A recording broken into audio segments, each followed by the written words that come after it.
Bonjour à tous, un grand bonjour depuis l'Argentine. Et ici, tout va bien, merci à vos prières pour notre famille. Et on est ici en Argentine, à Parole de Vie, dans la fin d'une conférence qui s'appelle Avivando el Fuego. On dirait et réanimer le feu. Et c'est pour des leaders chrétiens. Et il y a des milliers des personnes qui se sont connectées pendant ces week-ends. Ça commence jeudi, ça termine aujourd'hui dimanche. Donc, on est assez occupés. Et merci Seigneur pour vos prières jeudi, pour ma famille aussi. Et comment ça va là-bas? Ça va bien? Bon, normalement, vous me connaissez, certains de vous. Et je suis quelqu'un qui aime l'interaction avec les personnes. Et quand on partage à l'église, je pose des questions et j'attends des réponses. Mais bon, aujourd'hui, c'est la vidéo. Donc, je vais imaginer que vous allez me répondre, même si je suis un petit peu seul ici, ok, dans le studio. Donc, voilà, on est là. Et ici, c'est l'hiver, vous voyez. Je suis un petit peu habillé parce qu'il fait frais. Et là-bas, c'est l'été. Donc, je dis, ok, je vais m'enlever quand même le menton et me mettre en ambiance de thé, même si je regardais la météo à Dinan, à Québec, et normalement aujourd'hui il fait 18 degrés et la pluie. Okay? Et cette semaine et la semaine qui arrive, je ne sais pas si ça ne sera pas terrible, si vous allez avoir l'été vraiment, mais bon, ça va. Et au moins, ici il fait frais et je me mets en ambiance. Okay? Donc voilà, ça me fait plaisir de partager avec vous ce matin et à l'église à Dinan. Et donc on va commencer, on va prier et on va voir ce que le Seigneur veut nous parler. Prions. Seigneur, merci pour ces moments qu'on peut passer ensemble. Merci pour ta parole. Merci Seigneur parce qu'on sait qu'on peut apprendre de toi Seigneur. Et on sait Seigneur que tu veux nous parler. Et on prie Seigneur que ce matin tu nous parles par ta parole Seigneur et par des exemples que tu nous mets dans la Bible. Seigneur, merci. Et on prie ça dans le nom de Jésus-Christ. Amen. Ok. Et est-ce qu'il y a quelqu'un qui aime bien être interrompu? En fait, interrompu. Ok. Qui aime les interruptions. Ça, c'est pas moi du tout. Ok. Mais dans la vie, on a pas mal les interruptions. Ok. Aujourd'hui, le thème, c'est comment gérons-nous les interruptions qui arrivent dans nos vies. Ok. Et je ne sais pas vous, mais bon, des fois, certaines interruptions, ça commence avant avec des interférences. Okay? Ça commence à des choses que, bon, la communication, ce n'est pas terrible, et ça termine avec une interruption, carrément. Ça s'arrête. Et pour ceux qui sont un petit peu plus âgés, et quand on parle d'interférence, et je ne sais pas si vous vous rappelez, pas pour les jeunes, hein, si vous vous rappelez à l'époque où les télés, on les mettait les antennes, okay, pour recevoir les chaînes, et bon, à l'époque c'était analogique, même pas numérique, ok. Et on mettait des antennes, et moi j'ai fabriqué des antennes avec une pomme de terre, et je mettais d'autres trucs en ferraille, et au-dessus de la télé, et ça bouchait, et faisait des interférences, et à un moment, l'interruption arrivait, et c'est fini, et on était pas très content. Okay? Quand on parle de cette interruption, ça, on n'aime pas du tout. Okay? Et c'était quand? Cette semaine, on ne parle pas de foot, au moins en Europe. En Argentine, on peut parler parce que l'Argentine elle est qualifiée. Donc, dernier match de l'Argentine, des qualifications, et soudain, on était en train de regarder le match, et soudain, la transmission, elle est complètement arrêtée. Donc, vous ne pouvez pas imaginer tous les messages des personnes qui envoyaient des messages sur qu'est-ce qui se passe, qu'est-ce qui se passe. Je pense que ça a arrêté même pas une minute, quoi. Mais c'était la catastrophe. Pourquoi? Parce qu'on n'aime pas être interrompu. Okay? Et ça, c'est normal, c'est ça dans la vie. Okay? Et l'année dernière, et même jusqu'à aujourd'hui, on a eu une année complète d'interruption. Et on sait que la Covid Et elle est arrivée et elle a fait des catastrophes. Oui, dans les vies des personnes qu'on aime, mais aussi et dans notre vie, des fois au niveau de notre santé, et des fois aussi dans nos projets. On avait pas mal de projets, on avait pas mal de choses, et tout s'est arrêté. Et, quand tout ça s'arrête, on ne sait pas quoi faire. Comment est-ce qu'on peut se projeter dans la vie? Comment est-ce qu'on peut regarder? Et c'est un petit peu catastrophe. Mais bon, et des fois, les interruptions, elles viennent par intermédiaire des personnes. Okay? Et il y a des endroits où, pour moi, et j'aime pas qu'on m'interrompe. Okay? Et donc, et des fois, ce sont les endroits qui peut-être aussi vous aimez pas qu'on vous interrompe. Okay? Quand vous êtes seul, des fois même avec à l'époque on utilisait des magazines pour lire. Aujourd'hui on amène l'iPad ou le téléphone et ça j'aime pas qu'on m'interrompe quand je suis comme ça. Okay? Dans des endroits spécifiques. Mais bon, et des fois il y a des personnes qui viennent et nous interrompent.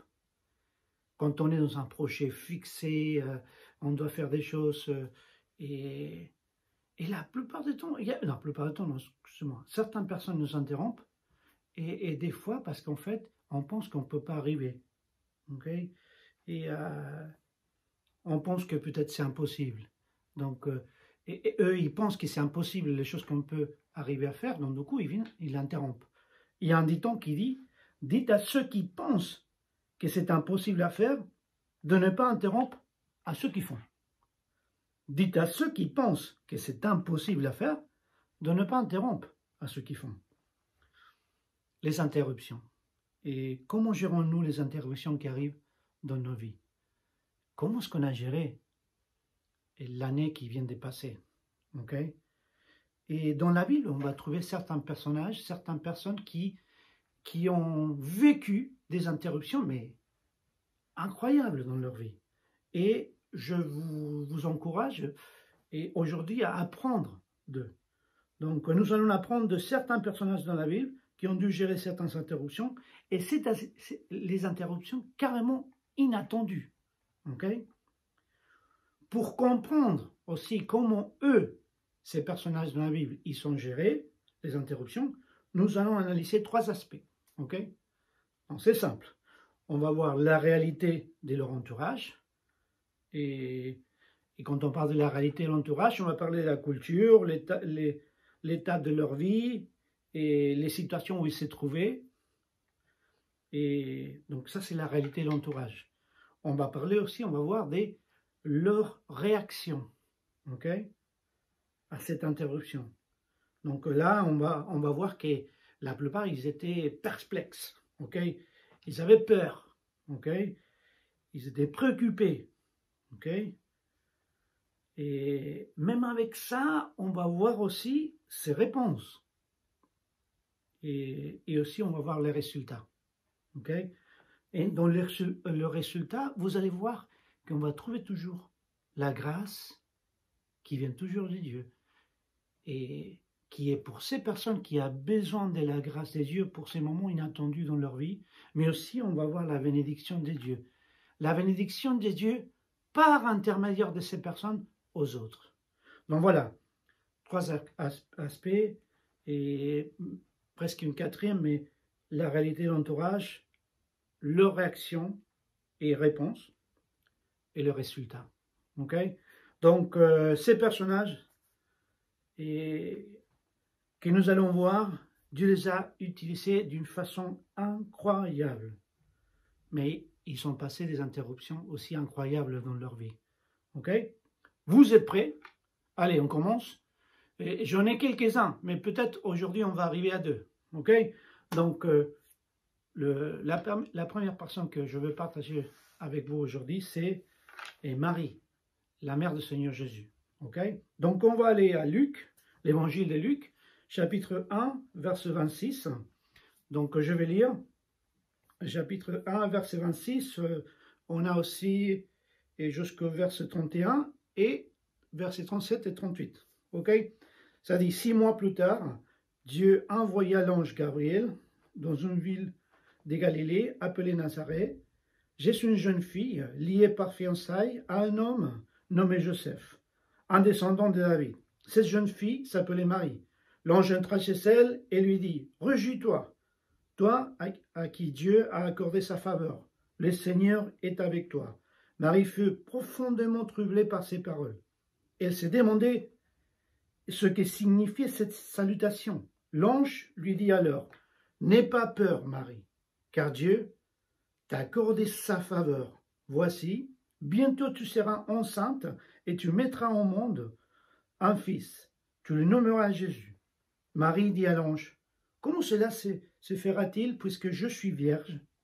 Car rien n'est impossible à Dieu. » Alors Marie répondit, « Je suis la servante du Seigneur, et tout ce que tu m'as dit s'accomplisse pour moi. » Et l'ange la quitta. Vous avez vu que j'ai sauté de 26 jusqu'à verset 31 jusqu'à verset 37 et 38. Ok? Donc, Marie, quelle interruption dans leur vie. Parce qu'en fait, on regarde ici, on pense à Marie, oui, la Vierge Marie, et Dieu l'a utilisée pour donner à naissance le Fils de Dieu, le Seigneur Jésus-Christ, mais quelle interruption. Pourquoi? On va voir la réalité. Vous vous rappelez, on va analyser ces trois aspects. La réalité de leur entourage. Donc, on pense, et qu'est-ce que nous dit la parole de Dieu? Il nous dit qu'il était fiancé à un homme nommé Joseph. Okay? Donc, on pense à cette époque-là et que les jeunes filles, ils pouvaient être fiancés à quelqu'un entre l'âge de 12 ans et 15 ans. Donc, la plupart des jeunes filles, c'était un arrangement, c'était une situation culturelle de l'époque, un arrangement entre parents, des fois, mais on pouvait considérer qu'une jeune fille, à partir des 12 ans, entre 12 ans et 15 ans, pouvait s'y fiancer, pouvait avoir un fiancé pour se marier bientôt. Okay? Donc, Marie, elle était fiancée à Joseph. Donc, Marie, elle avait entre 12 et 15 ans. Waouh! On me parle des choses inattendues, des interruptions dans leur vie. Et il faut analyser un petit peu aussi le contexte. Et l'espérance de vie à cette époque-là, c'était entre 40 et 50 ans. Okay? Donc, du coup, ça commençait tôt dans leur vie. Mais Marie, comme Joseph, ils avaient un projet de vie. Marie, elle était fiancée à Joseph. Oui, on connaît l'histoire, c'est merveilleux comme Dieu l'a utilisé, mais quelle interruption! Moi, aujourd'hui, j'ai une jeune fille, oui, ça s'appelle Sophia, elle a 13 ans, oui, 13 ans, je suis jeune. Et ça, c'est seulement c'est la lumière qui fait ces réflexes-là, non? Mais je ne peux pas m'imaginer, à l'âge de Sophia, qu'elle pourrait être fiancée à quelqu'un. Mais bon, c'était l'époque, c'était la réalité de l'époque, mais aussi, c'était le projet de vie. Donc, Dieu, il vient interrompre le projet de vie de Marie. Donc, la situation, c'était difficile, la situation, c'était un petit peu incroyable, et Marie, elle risquait sa vie.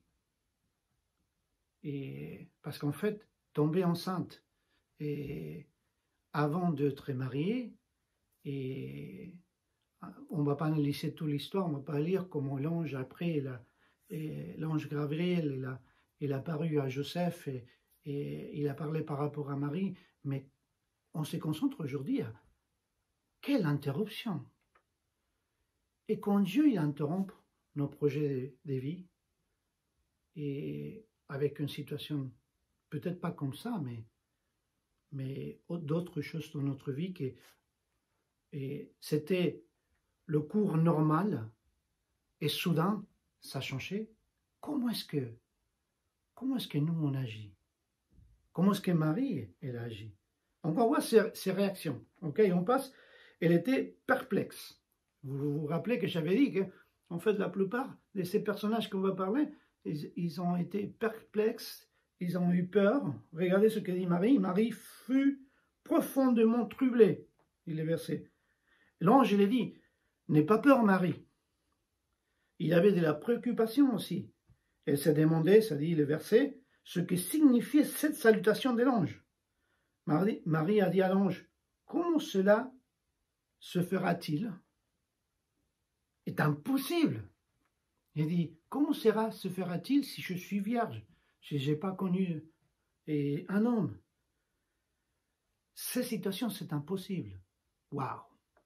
Quand les projets de nos vies s'interrompent, on arrive à un moment où on dit, c'est impossible, comment est-ce qu'on peut continuer? Comment est-ce qu'on peut avancer en ça?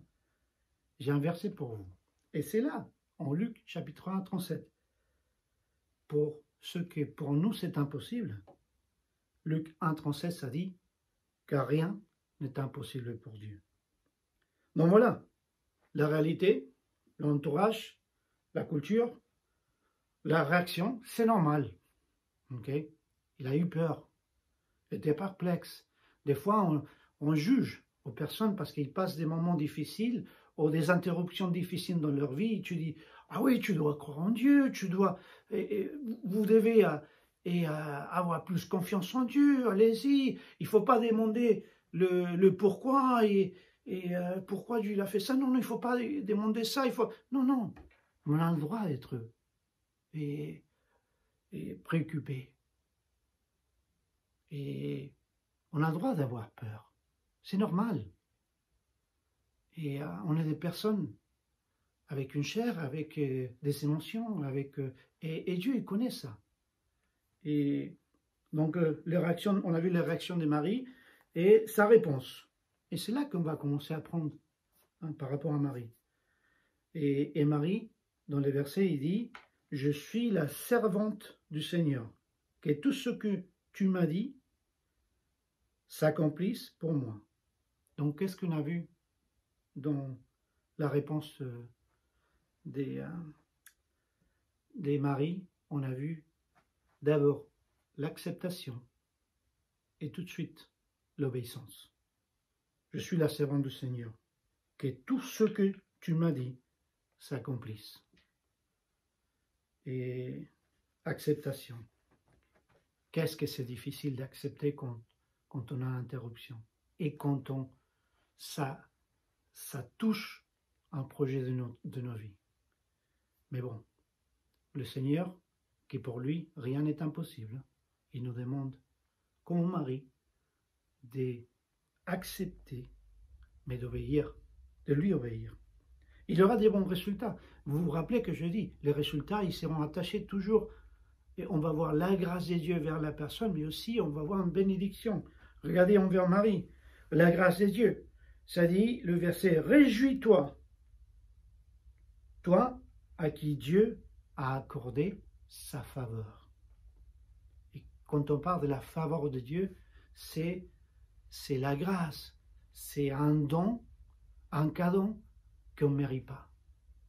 Et ça, quand on pense à une interruption dans nos vies, peu importe quelle difficile était l'interruption, peu importe si c'est valable d'avoir peur, c'est valable d'être préoccupé, ok? Mais on doit accepter et obéir. Pourquoi? Parce que la grâce, c'est Dieu. Elle va se manifester dans notre vie. Mais pas seulement dans notre vie. On aura la bénédiction de Dieu. Ça dit dans les versets, et je lis le verset, chapitre 1, verset 47-48. « Et mon esprit s'est réjoui à cause de Dieu. » C'est Marie qui est en train de louer le Seigneur. Il dit, à cause de Dieu, mon Sauveur, car il a bien voulu abaisser son regard sur son humble servante. C'est pourquoi désormais, à travers tous les temps, on m'appellera la bienheureuse. On m'appellera, et une autre traduction, ça dit, celle qui est bénie. Et c'est intéressant, parce qu'en fait, ce type de bénédiction, et c'était pas seulement pour Marie, c'est pour, à travers des maris, être une bénédiction aux autres. Et on connaît l'histoire, comment Dieu il a utilisé Marie pour donner naissance au Seigneur Jésus-Christ. Okay? donc des interruptions. Des interruptions que des fois ça interrompt les projets de nos vies. Donc avec l'interruption des maris, nous apprenons que tout est possible pour notre Dieu. Si nous l'acceptons et nous sommes prêts à obéir, même si nous ne comprenons pas. Donc ça c'est Marie. On va aller vite. Et je savais que j'allais arriver jusqu'à 2 personnages. Donc, deuxième personnage, c'est Moïse. Dans Moïse, on peut lire en Exode chapitre 4 et... Pardon, Exode chapitre 3, versets 1 à 6 et verset 11. Je ne sais pas si je vais arriver à tout lire, mais vous pouvez le lire plus tard. Donc, Exode, deuxième livre de la Bible, chapitre 3, versets 1 à 6 et verset 11. Et après, plus tard, et chapitre 4, versets 10 et 18. Ok? Donc, Exode chapitre 3, versets 1 à 6. Moïse faisait paître les brebis de son beau-père Jéthro, prêtre de Madian, et il mena son troupeau au-delà du désert, et parvint jusqu'à Horeb, la montagne des dieux. L'ange de l'Éternel lui apparut dans une flamme au milieu d'un buisson. Moïse aperçut un buisson qui était tout embrassé et qui pourtant ne se consumait pas. Et il s'est dit alors, je vais faire un détour pour aller regarder ces phénomènes extraordinaires et voir pourquoi les buissons ne se consument pas. L'Éternel vit que Moïse faisait un détour pour aller voir et il appela du milieu des buissons, Moïse, Moïse, je suis là, répondit Moïse. Dieu lui dit, n'approche pas d'ici, ôte tes sandales, car les lieux où tout est tient, et que le lieu où tout est tient est un lieu saint. Puis il ajouta, je suis là, je suis le Dieu de tes ancêtres, le Dieu d'Abraham, le Dieu d'Isaac, le Dieu de Jacob. Alors Moïse se couvrit les visages, car il craignait de regarder Dieu. Moïse dit à Dieu, qui suis-je, moi, pour aller trouver les pharaons et pour faire sortir les Israélites? Ça, c'est les versets 11, ok? Et chapitre 4, et verset 10, ça dit, des grâces, Seigneur, dit Moïse, je n'ai pas la parole facile. Cela ne date ni d'hier, ni d'avant-hier, ni du moment où tu as commencé à parler à ton serviteur. J'ai la bouche et la langue embarrassées. Moïse s'en alla et rentra chez Jéthro, son beau-père, et lui dit, je voudrais, ça c'est verset 18, partir pour retourner auprès de mes frères d'Héras, en Égypte, et voir s'ils sont encore en vie. Jéthro lui répondit, va-t-on en paix. Ok, donc Moïse, on connaît un petit peu l'histoire de Moïse, vous l'avez vu peut-être dans différents films, non, c'est pas ça, vous avez lu dans la Bible l'histoire de Moïse, comment Dieu l'a sauvé, et depuis qu'il était un bébé, et Moïse, il était grandi dans la cour de Pharaon d'Égypte, il était grandi dans la cour comme un prince, okay? Et à l'âge adulte, et il savait qu'il était des races juives, et il savait ça, mais en ce moment, il a vu quelqu'un un Égyptien qui traitait mal un des Juifs, et bon, on connaît un petit peu l'histoire, vous pouvez le lire, il a tué ces personnes-là, et il a dû s'enfuir d'Égypte. Et à ce moment-là, il pensait peut-être, ok, peut-être Dieu il m'a mis dans cette situation pour que moi, je puisse libérer ou aider mon peuple. Et Dieu n'a pas utilisé sa façon. Donc du coup, il s'enfuit au désert, et vous pouvez lire un petit peu plus l'histoire, c'est incroyable, et il trouve une famille, et en fait il va se marier, il aura des enfants, et il a passé peut-être 40 ans de ça, et Moïse qui avait des projets, qui était une personne qui était élevée avec une connaissance, avec une position, et qui a dû s'enfuir. Ici, dans les passages qu'on vient de lire, il se trouve en train de paître et d'être un berger. Okay? Donc, on commence à voir sa réalité de prince d'Égypte à berger. Waouh! Et ça donne une idée aussi que peut-être il a lâché ses aspirations de grandir, des carrières, d'avancer dans la vie. Et peut-être ici, après 40 ans, bon, il a pu faire sa famille, il est en train d'être un berger avec les animaux, il a trouvé peut-être une stabilité. Et ça donne une idée, on peut penser aussi, et peut-être pas nous, peut-être Moïse, il a pu penser que Dieu, il a fini avec lui. Et on peut voir ici il a peut-être tourné la page. Il a dit, peut-être Dieu, j'étais quelqu'un avant, et j'ai fait quelque chose que ça ne plaisait pas à Dieu, et Dieu, il a fini avec moi. Donc on tourne la page. Et peut-être ça, c'est la situation qu'on peut se trouver. Il a tourné la page, il a avancé. 40 ans, il était au désert, ok? Mais son peuple, il était en esclavitude, ok? Donc, et je fais un petit parenthèse. Est-ce que ça vous est arrivé de peut-être dire, ah oui, j'aimerais bien faire ça, ça, ça, et des fois on commet des erreurs, et peut-être on pense plus de nous et pas aux autres, et peut-être on se sent que non, Dieu il a fini avec moi, il faut que je tourne la page. Et est-ce que c'est peut-être vous? Bon, Moïse, il va nous aider, il va nous encourager avec ses réactions. Donc on va voir les réactions. Ok, il était perplexe, il a eu peur. Chapitre 3, versets 2 à 6. Moïse s'est couvert le visage car il craignait de regarder Dieu. Et pourquoi? Comme je viens de dire, peut-être il pensait que Dieu n'avait pas fini de le punir, de le corriger. Et des fois, on se sent, on dit, ok, on a commis une erreur et peut-être on vient me corriger encore une fois. Et ça, c'est l'idée. Et combien de fois on pense de la même façon? On pense que ça va finir comme ça avec nous. On pense que peut-être Dieu, il a plus des plans pour nous. Parce que peut-être on a commis des erreurs. La préoccupation de Moïse. Moïse, il a dit à Dieu, qui suis-je, moi? Après, il va dire, je ne sais pas parler. Mais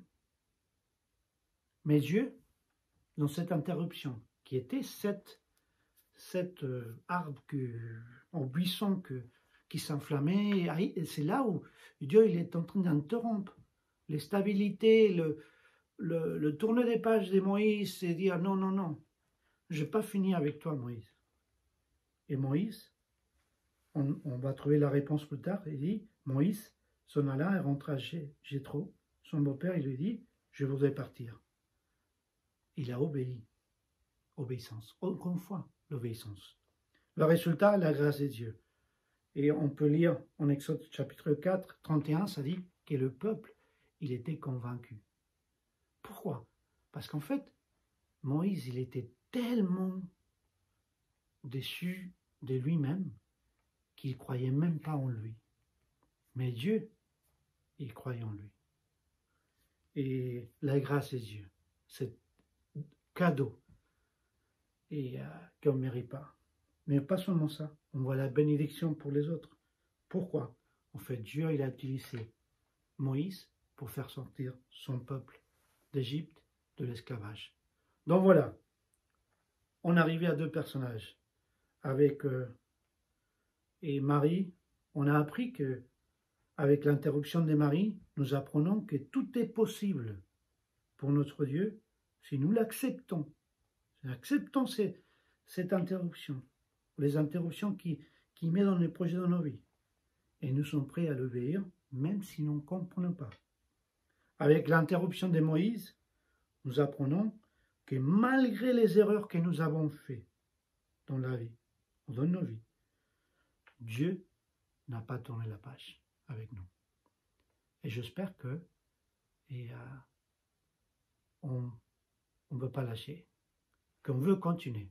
Parce qu'en fait, Dieu, s'il est en train d'interrompre votre vie, c'est parce que Dieu, il veut vous montrer sa grâce dans votre vie, personnellement, et par intermédiaire de votre vie, être une bénédiction pour les autres. Que le Seigneur vous bénisse, et peut-être une prochaine fois, je continue avec les autres personnages. Que Dieu vous bénisse, et un grand bonjour de l'Argentine. Au revoir.